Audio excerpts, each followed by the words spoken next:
ईमान व इस्लाम पर इस्तिकामत का हैरत अंगेज़ वाक़या। उमर बिन हिबाब सलमी रज़ी अल्लाह ताला अन्हा से रिवायत है कि बनु उमैया के दूर में मुझे और मेरे 8 साथियों को रोमियों ने कैद कर लिया।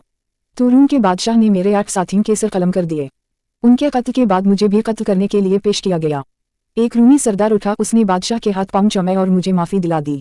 इसके बाद वो मुझे अपने घर ले आया। इसने घर में मुझे अपनी हसीन व जमील लड़की दिखाई, अपना बेहतरीन महल दिखाया और कहा, तुम जानते हो कि बादशाह के हम मेरी कितनी इज्जत है, अगर तुम मेरे दीन में दाखिल हो जाओ तो मैं अपनी लड़की की तुमसे शादी कर दूंगा और ये तमाम माल वाओ दौलत तुम्हें दे दूंगा। मैंने इससे कहा, मैं तुम्हारी बेटी और माल वाओ दौलत के एवज अपने दीन को नहीं छोड़ सकता। वो शख्स कई दिन तक अपना दीन पेश करता रहा। एक रात इस लड़की ने मुझे अलहदगी में अपने पास बुलाया और कहा, क्या तुम मेरे बाप की बात कबूल नहीं करते? मैंने उसे भी वही जवाब दिया, मैं तुम्हारे मालो दौलत और तुम्हारे लिए अपना दीन नहीं छोड़ सकता।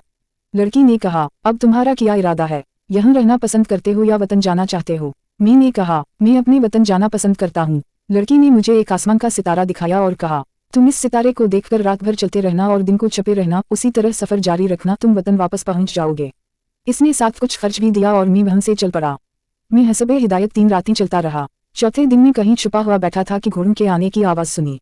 मैं जान गया कि अब मैं पकड़ा गया। जब मैंने गौर से देखा तो वही मेरे शहीद दोस्त थे जो सफ़ेद घोड़ों पर सवार थे और उनके साथ कई और लोग भी थे। मेरे पास आकर कहने लगे, क्या तुम उमर हो? मैंने कहा, मैं ही उमर हूँ। मैंने उनसे पूछा, तुम तो कत्ल हो चुके थे? तो इन्होंने कहा, यकीनन हम कत्ल हो चुके हैं, लेकिन अल्लाह ताला ने तमाम शुहदा को उठाया और इन्हें हुक्म दिया है कि वो उमर बिन अब्दुल अजीज के जनाजे में शिरकत करें। इनमें से एक ने कहा, ए उमर, अपना हाथ जरा मुझे पकड़ाओ। मैंने अपना हाथ इसके हाथ में दे दिया तो उसने मुझे अपने पीछे बिठा लिया। थोड़ी दूर जाकर उसने मुझे नीचे फेंक दिया, लेकिन मुझे कोई चोट ना लगी। जब मैंने गौर से देखा तो मैं अपने घर के बिल्कुल करीब था। हवाला इब्न साकर।